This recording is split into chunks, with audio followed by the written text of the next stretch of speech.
തെമ്മാടി തമ്പുരാൻ ഭാഗം 18. രചന അവതരണം ദിവ്യരാജ്. ജനറൽ വാർഡിൽ ചെന്ന് കയറുമ്പോൾ തന്നെ കുട്ടൻ കിടപ്പുണ്ടായിരുന്നവിടെ. രേവതിയും കുഞ്ഞിരാമനും ശോഭയും അവന് തൊട്ടടുത്തായി ആ ബെഡിൽ തന്നെ ഇരിപ്പുണ്ട്.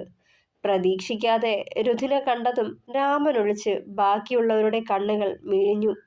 ചുറ്റിനും പരതിയിട്ടും അമ്പിളിയെ കാണാണ്ട് നിരാശ തോന്നി അവന്. എന്നാലും ചെന്ന് കയറിയ ഉടനെ അവളെ ചോദിക്കുന്നത് ശരിയല്ലല്ലോ. അതുകൊണ്ട് മാത്രം മൗനം അവലംബിച്ചു. ഇപ്പോ എങ്ങനുണ്ട്?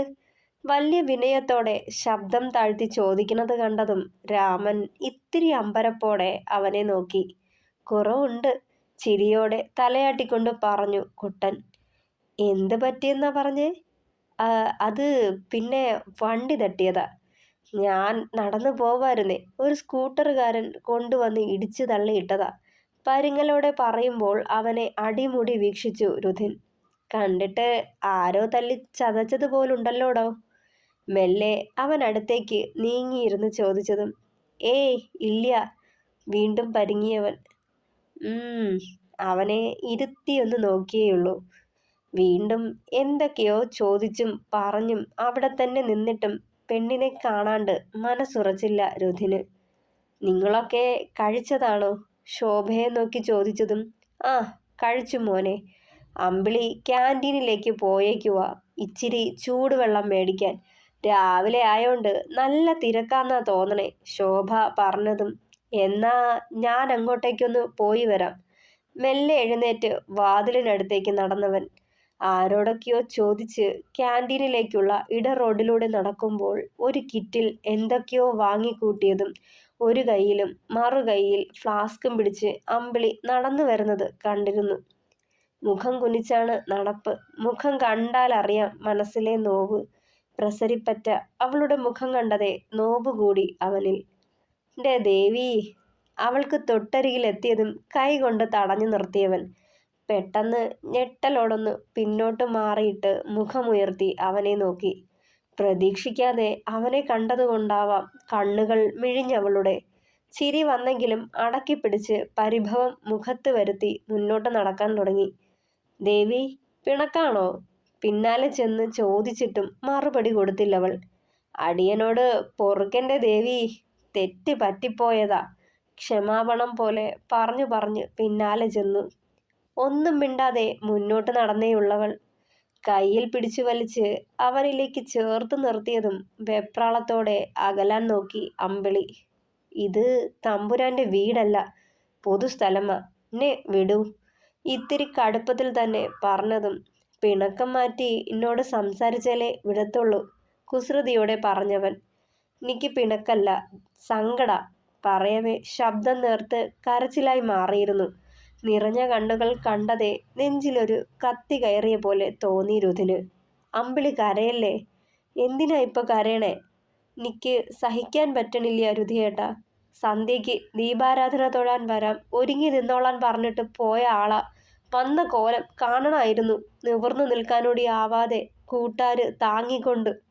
പറയവേ അതുവരെ അടക്കിപ്പിടിച്ച സങ്കടം പുഴ പോലെ ഒഴുകി തുടങ്ങി. അമ്പിളി, അത് പിന്നെ പറയാൻ തുടങ്ങിയതും ഞാനാ മണ്ടി. നന്നാക്കി കളയാന്ന് കരുതി. നന്നാവൂന്ന് വാക്ക് തന്നപ്പോ ആ സ്നേഹത്തിന് മുന്നിൽ തോറ്റുപോയി. ഒത്തിരി പ്രതീക്ഷിച്ചതാ, സ്വപ്നം കണ്ടതാ, എൻ്റെ തമ്പുരാനൊപ്പമുള്ള നല്ലൊരു ജീവിതം. എല്ലാരും പറഞ്ഞതാ, നിനക്ക് വേറെ ആരെയും കിട്ടിയില്ലേ അമ്പിളി.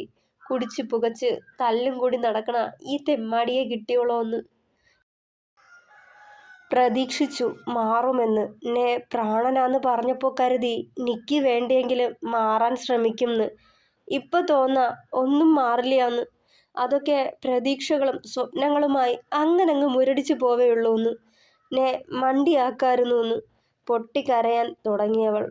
അതുവഴി പോകുന്നവരൊക്കെ രണ്ടാളെയും ശ്രദ്ധിക്കുന്നുണ്ടെന്ന് കണ്ടതും അതുവരെ തല കുമ്പിട്ട് നിന്നവൻ അവളെയും ചേർത്ത് പിടിച്ച് ആളൊഴിഞ്ഞ ആ പാർക്കിലേക്ക് നടന്നു. എൻ്റെ അമ്പിളി, നീ ഇങ്ങനെ കരയല്ലേ. നിക്ക് ഈ കണ്ണീര് പറ്റണില്ലാട്ടോ, ചങ്ക് പിടയുവാ. ഇതിനു വേണ്ടിയാണോ ഞാൻ നിന്നെ കൂടെ കൂട്ടിയേ? ഉള്ളിൽ നിന്നുയർന്നു വന്ന ചോദ്യം. നിക്കും അതെന്നെ ചോദിക്കാനുള്ളൂ രുധിയേട്ടാ. എന്നെ ഇങ്ങനെ കണ്ണീര് കുടിപ്പിക്കാനാണോ കൂടെ കൂട്ടിയെ? ഒത്തിരി കുടിച്ചതാ, ഇനിയും വയ്യ. നെഞ്ചു പൊട്ടി ചത്തുപോവും ഞാൻ. കരച്ചിലോടെ ഒരു കൽബെഞ്ചിലേക്കിരുന്നവൾ. നെഞ്ചിലാകെ ഭാരമെടുത്തു വെച്ച പോലെ തോന്നി രുധിന്. അവളുടെ ഈ കണ്ണുനീരിന് കാരണം തൻ്റെ പ്രവൃത്തികളാണെന്ന ചിന്തയിൽ ഉരുകിയവൻ. രുധിയേട്ടന് വേണ്ടാന്ന് പറഞ്ഞ് എന്നെ ഉപേക്ഷിക്കുന്നവരെ കൂടെ കാണും. നിക്കിനി അതേ പറ്റൂ. ഞാൻ കാരണം എൻ്റെ അനിയത്തിക്കുട്ടിയുടെ ജീവിതം കൂടി നശിക്കാൻ പാടില്ല. ഭർത്താവിനെ ഉപേക്ഷിച്ച് വന്നവളാ ചേച്ചിന്നറിയുമ്പോൾ നാളെ അവളെ ഇഷ്ടപ്പെട്ട് വരണവര് വീട്ടിലേക്ക് വരാനൊന്ന് അറയ്ക്കും. അത് വേണ്ട. അതുകൊണ്ട് മാത്രല്ല, എന്നോ ഈ തമ്പുരാനെ ഞാനും സ്നേഹിച്ചു പോയി. ഈ നെഞ്ചിലെ തണലും പ്രണയവും ഒക്കെ കൊതിച്ചു പോയി. ഇപ്പൊ തോന്നാ ഒക്കെ അതിമോഹാന്ന്, എനിക്ക് വിധിച്ചിട്ടില്ലാന്ന്. നിർജീവമായി പറഞ്ഞതും രുധിനവളെ വലിച്ചു നെഞ്ചിലേക്കിട്ടു. ഇരു കയ്യാലെയും പൊതിഞ്ഞു പിടിച്ചു. ക്ഷമിക്കമ്പിളി, ഞാൻ മാറിക്കോളാം. പഴക്കം ചെന്ന ശീലങ്ങളാ ഒക്കെ പെട്ടെന്ന് എടുത്തു മാറ്റാൻ ഞാൻ വിചാരിച്ചിട്ട് പറ്റുന്നില്ല. എന്നാലും പറയുക, ആത്മാർത്ഥമായിട്ട് ശ്രമിച്ചോളാം. 2 ദിവസമായിട്ട് ഇതെന്നെ പറഞ്ഞു പറ്റിക്കുകയല്ലേ എന്നെ. ഇനിയും പറഞ്ഞോളൂ, കേട്ടോളാം. രുധിയേട്ടന് മാറണാച്ച രുധിയേട്ടൻ തന്നെ വിചാരിക്കണം. എനിക്ക് മാറ്റിത്തരാൻ കഴിയില്ല. ദൈവമൊന്നുമല്ല, ഞാൻ സാധാരണ പെണ്ണ് തന്നെ. കരച്ചിലടക്കി പിടിച്ചവൾ ഒരു വാശി പോലെ. അവളെ തന്നെ ഉറ്റുനോക്കി രുധിൻ. അവളോട് എന്തെങ്കിലും പറയാനോ സമാധാനിപ്പിക്കാനോ ഉള്ള ധൈര്യം കൂടി തോന്നിയില്ല. അത്രമാത്രം മനസ്സ് തളർന്ന് കുറ്റബോധം കൊണ്ട്. എന്തായാലും അമ്മയും അനിയത്തിയും അനിയനും ഇതൊന്നും ഒരിക്കലും അറിയരുതെന്നുണ്ട്. അവരെ കൂടി ഇനിയും വേദനിപ്പിക്കാൻ വയ്യാത്തോണ്ടാ അവനിൽ നിന്നും അകന്നു മാറി അവനോടുള്ള പരിഭവം ബാക്കിയാക്കിക്കൊണ്ട് മുന്നോട്ട് നടന്നവൾ. ഇത്തിരി നേരം ആ കൽബെഞ്ചിൽ തന്നെ ഇരുന്നു രുധിൻ. കണ്ണുകളടച്ച് പിടിക്കവേ അമ്പിളിയുടെ കരച്ചിലും സങ്കടം പറച്ചിലുമൊക്കെ മനസ്സിലേക്ക് കയറി വന്നു. വല്ലായ്മ തോന്നി. വീണ്ടും വീണ്ടും തോറ്റുപോകുന്ന പോലെ. തൻ്റെ ദുശ്ശീലങ്ങൾക്ക് മുന്നേ ജീവിതം പോലും നഷ്ടപ്പെടുന്നത് പോലൊരു തോന്നൽ. സ്വയം തന്നോട് തന്നെ വെറുപ്പ് തോന്നി. മാറണം, മാറ്റണം. കൈമുഷ്ടി ചുരുട്ടിപ്പിടിച്ചുകൊണ്ട് പിറുപിറുത്തവൻ. വലിയ പരിക്കുകളൊന്നും ഇല്ലാത്തതുകൊണ്ട് അന്ന് വൈകുന്നേരം തന്നെ കുട്ടനെ ഡിസ്ചാർജ് ചെയ്തിരുന്നു. ഡിസ്ചാർജായി അവരൊക്കെ ഹോസ്പിറ്റലിൽ വിടുന്നത് വരെ രുധിൻ അവർക്കൊപ്പം തന്നെ നിന്നു. ഊണ് വാങ്ങാനും ക്യാൻറ്റീനിൽ പോവാനും മരുന്നെടുക്കാനും അങ്ങനെയുള്ള കാര്യങ്ങളൊക്കെ അവരാരും പറയാതെ തന്നെ ഏറ്റുപിടിച്ചങ്ങ് ചെയ്തു. എന്നിട്ടും അമ്പിളിയുടെ പിണക്കം മാറിയില്ല. അവൻ്റെ നോട്ടം പലപ്പോഴും അവളെ തേടി ചെല്ലുന്നത് അറിഞ്ഞിട്ടും മനഃപൂർവ്വം കണ്ടില്ലാന്ന് നടിച്ചു. അവരെ വീട്ടിൽ കൊണ്ട് ചെന്നാക്കിയ ശേഷം രുധിൻ നാരായണീയത്തിലേക്ക് തിരിച്ചിരുന്നു. വന്നപാടെ കുട്ടൻ്റെയും അമ്മയുടെയും മുഷിഞ്ഞ വസ്ത്രങ്ങൾ എടുത്ത് പുറത്തേക്ക് കൊണ്ടുപോയി അടികളിൽ വെച്ചു അമ്പിളി. വീടാകെ തൂത്തും തുടച്ചും വൃത്തിയാക്കുകയായിരുന്നു ദേവു അന്നേരം. മുറത്തിലിത്തിരി പെരുമ്പയറെടുത്ത് മാറ്റുകയായിരുന്നു ശോഭ. എന്നാലും രുധിൻമോൻ നമ്മളൊക്കെ കരുതണ പോലെ അത്രയ്ക്ക് കാർക്കശ്യക്കാരനൊന്നുമല്ല അല്ലേ അമ്പിളി? വിളറിയ ചിരിയോടെ മുഖമുയർത്തി നോക്കിയേയുള്ളവൾ. എന്താ മോളെ, നിന്നോട് വലിയ കാര്യല്ലേ ഓന്? അവളുടെ ചിരിക്ക് തെളിച്ചമില്ലെന്ന് കണ്ടതും ആദിയോട് ചോദിച്ചു ശോഭ. നേ വലിയ കാര്യാമ്മേ. രുധിയേട്ടന് മാത്രല്ല അവിടുത്തെ അമ്മയ്ക്കും. ഉള്ളിലെ നോവ് അവരെ അറിയിക്കാതൊന്ന് ചിരിച്ചുകൊണ്ട് പൈപ്പ് തുറന്നുവിട്ട് വസ്ത്രങ്ങൾ കുതിരാൻ വെച്ചു. ഞാൻ കരുതി വലിയ ദേഷ്യക്കാരനാവുന്ന, പക്ഷേ നല്ല സ്നേഹമുള്ള കുട്ടിയാ. പിന്നെ ചീത്ത കൂട്ടുകെട്ടാ ഓൻ്റെ ആകെയുള്ള കുറവ്. കൂട്ടത്തിലെ ആ ചെക്കനില്ലേ രാമു, ആ വസുന്ധരൻ്റെ മോൻ, മഹാപിഴയാ. മനക്കലെ സീതയുമായി കൂട്ടുകൃഷിയാന്നാ ആളുകൾ പറയണത്. അവരത് പറയുമ്പോൾ ഞെട്ടലോടെ മുഖമുയർത്തി നോക്കിയവൾ. ഏത് സീതേച്ചിയോ? ആ, ഓള് തന്നെ. ആരെ കിട്ടിയാലും കൂടെ പോകുമെന്നും പറഞ്ഞ് നടക്കുക ആ അസത്ത്, അറപ്പോടെ പറഞ്ഞവർ. അവരാ ഇപ്പോ നാരായണീയത്തിലെ അടുക്കളക്കാരി. പകപ്പോടെ നോക്കിയവൾ. കേമായി. ഇങ്ങനത്തെ അവളുമാരെ ആണുങ്ങളുള്ള വീട്ടില് പിടിച്ചു നിർത്താൻ സുഭദ്ര തമ്പ്രാട്ടിക്ക് കാഴ്ചയും പോയോ? അരിശത്തോടെ പറഞ്ഞതും വീട്ടിലെ വിരുന്നരൊക്കെ തിരിച്ചു പോകുമ്പോൾ പറഞ്ഞു വിടുമെന്നാ പറഞ്ഞു കേട്ടത്. എന്നാ കൊള്ളാം, വീട്ടിൽ കയറ്റാൻ കൊള്ളാത്ത ഇനമാ. നീയെങ്കിലും ഓർക്കണം, പയറ് പാറ്റുന്നതിനിടെ പറഞ്ഞവർ. നാളെ തിരികെ ചെല്ലണത് വരെ രുധിയേട്ടന് മോശം ബുദ്ധിയൊന്നും തോന്നല്ലേ എൻ്റെ മഹാദേവ. ഉള്ളിലുയർന്ന ആധിയോടെ മനസ്സുരുകി പ്രാർത്ഥിച്ചു പോയവൾ.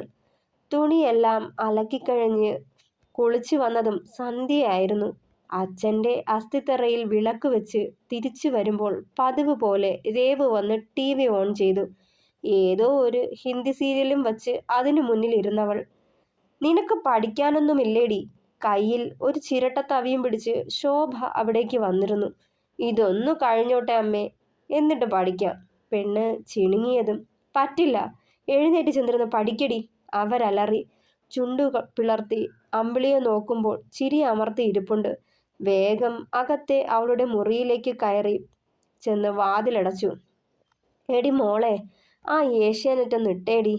റിമോട്ട് കൊണ്ടുവന്ന് അമ്പിളിയുടെ കയ്യിൽ കൊടുത്ത ശേഷം ശോഭ ശബ്ദം താഴ്ത്തി പറഞ്ഞു. ആ, അത് ശരി. അപ്പോ അമ്മയ്ക്ക് സീരിയൽ കാണാനല്ലേ ആ പാവത്തിനെ ഓടിച്ചു വിട്ടേ? കുസൃതി ചിരിയോടെ നോക്കിയതും മെല്ലെ അവരും ചിരിച്ചു. രണ്ടാളും കൂടി സീരിയൽ കണ്ടുകൊണ്ടിരിക്കുമ്പോഴാണ് മുറ്റത്ത് രുധിൻ്റെ ബുള്ളറ്റ് വന്നു നിന്നത്. പ്രതീക്ഷിക്കാതെയുള്ള അവൻ്റെ വരവ് അമ്പിളിയിലും ഞെട്ടലുണ്ടാക്കി. എങ്ങാനും കുടിച്ചു കാണുമോ എന്ന ഭയം. നെഞ്ചിടിപ്പോടെ അവൾ പുറത്തേക്കിറങ്ങി. അവനടുത്തേക്ക് ചെന്നു. ബുള്ളറ്റിൻ്റെ ഹാൻഡിലിൽ തൂക്കിയിട്ടിരുന്ന ഒരു കവർ കയ്യിലെടുക്കുകയായിരുന്നവൻ. ഞെട്ടലോടെ അവനെ സൂക്ഷിച്ചു നോക്കി നിൽക്കുന്ന പെണ്ണിനെ കണ്ടതും കുറുമ്പോടെ ചുണ്ടു കൂർപ്പിച്ചൊരു ഉമ്മ കൊടുത്തു. എന്താണ് എൻ്റെ ദേവി, വല്ലാത്തൊരു നോട്ടം? ചൂണ്ടുവിരലാൽ മീശയൊന്നൊഴിഞ്ഞുകൊണ്ട് ചോദിച്ചവൻ.